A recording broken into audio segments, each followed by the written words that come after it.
Good morning mga idol. Our menu for today's video is paksiw na bangus with ampalaya. Ayan mga idol. Isa sa teknik ng pagluluto ng ampalaya, hayaan lang natin silang maluto. Huwag natin silang haluin ng haluin para hindi gaanong kumait ang ampalaya. Para makain ng mga anak natin. Kasi kapag ang palaya masyado mapait, maayaw yung mga bata, hindi kinakain. Kaya ang teknik dyan mga idol, wag nating hahaluin ng hahaluin. Hayaan lang natin silang kumulo hanggat sa maluto yung ampalaya.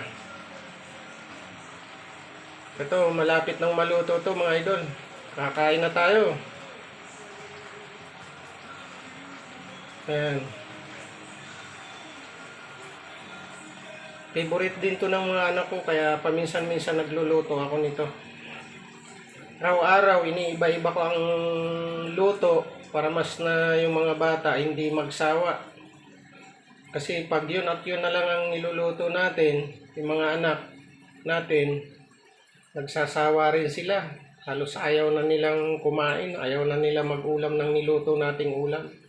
Kaya araw-araw kinakailangan magaling ka mag-isip kung ano ang bibilhin mong ulam, kung anong lulutuin mo na magugustuhan ng mga anak natin. Ayan mga idol, paksiw na bangus with ampalaya. Ayan, luto na mga idol. Thank you very much mga idol.